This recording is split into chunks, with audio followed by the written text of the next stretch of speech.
வணக்கம் அன்புறவர்களே, நான் உங்கள் எல்லாரையும் அம்மு ஸ்பெஷல் எஜுகேஷன் சேனலுக்கு வரவேற்கிறேன்.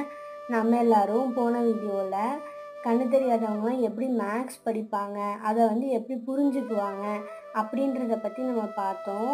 அதே மாதிரி இந்த வீடியோவில் நம்ம எதை பற்றி பார்க்க போகிறோம் அப்படின்னா, நான் இதுக்கு முன்னாடி பிரெயில் சிஸ்டம் அப்படின்னு ஒன்று சொன்னேன் இல்லையா, அந்த சிஸ்டம் எப்படி வந்துச்சு, அதை எப்படி நடைமுறைப்படுத்தினாங்க, இந்த மாதிரி கண்ணு தெரியாதவங்களுக்கு இதை யூஸ் பண்ணி எப்படி நம்ம படிப்பை சொல்லி தரலாம் அப்படின்றது எப்படி எவாலுவேட் ஆகி வந்துச்சு அப்படின்றத பற்றி நம்ம பார்க்கலாம்.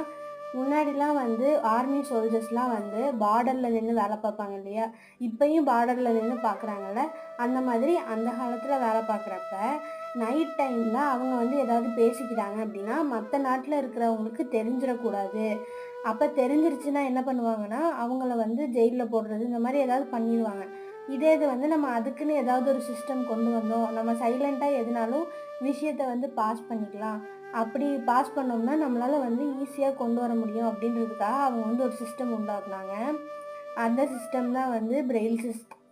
அப்போ இவங்க ஆரம்பித்தப்போ இதுக்கு பிரெயிலுன்ற பேர் வரல, அவங்க நைட் ரைட்டிங் அப்படின்னு தான் இதுக்கு பேர் வச்சுருந்தாங்க.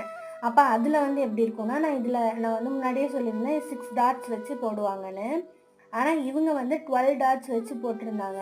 12 டாட்ஸ் வச்சு அதில் ஒரு லெட்டராக எல்லா ஆர்மி சோல்ஜர்ஸ்க்கும் இது பண்ணி அவங்க அது மூலயமா சீக்ரெட்டெல்லாம் சேஞ்ச் பண்ணிக்கிறாங்க.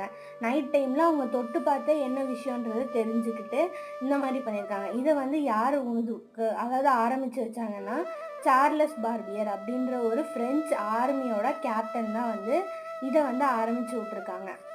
அப்புறம் என்னாச்சுதுன்னா, இந்த சிஸ்டம் யூஸ் பண்ணி நம்ம கண்ணு தெரியாதவங்களுக்கும் படிக்க சொல்லலாம் அப்படின்னு சொல்லி இந்த சிஸ்டமை ஹோலாக எல்லா இடத்துலையும் பரப்பியிருக்காங்க.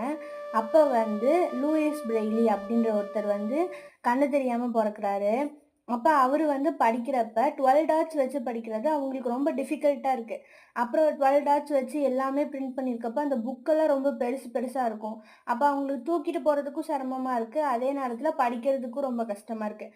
அப்போ லூயிஸ் பிரெய்லி தான் இதை நம்ம ஏன் 6 டாட்ஸாக மாற்றக்கூடாது, 12 டாட்ஸுன்றது ரொம்ப பெருசாக இருக்கு இல்லையா, அப்போ நம்ம 6 டாட்ஸாக வச்சுக்கிட்டோம்னா நமக்கு ஈஸியாக இருக்கும்ல படிக்கிறதுக்கு அப்படின்னு சொல்லி அதை 6 டாட்ஸாக கொண்டு வராரு. அவர் எப்போ கொண்டு வராருன்னா 1824 கொண்டு வராரு இந்த சிஸ்டம். அப்போ இந்த சிஸ்டம் கொண்டு வரப்போ அதில் ஆல்ஃபபெட் நான் சொன்ன மாதிரி இது எல்லாமே alphabet, Tamil alphabet, English alphabet, அந்த மாதிரி எல்லா லாங்குவேஜ்லேயும் ஓவராலாக அப்ரூவல் கொடுத்து நம்ம இதை கொண்டு வந்தாங்க. நம்ம இந்த வீடியோவில் பிரெயில் சிஸ்டம் பற்றி பார்த்தோம். அதே மாதிரி அடுத்த வீடியோவில் இந்த கண்ணு தெரியாதவங்களை பற்றியே வேறு ஏதாவது விஷயத்தை பற்றி நம்ம பார்க்கலாம். தேங்க்யூ.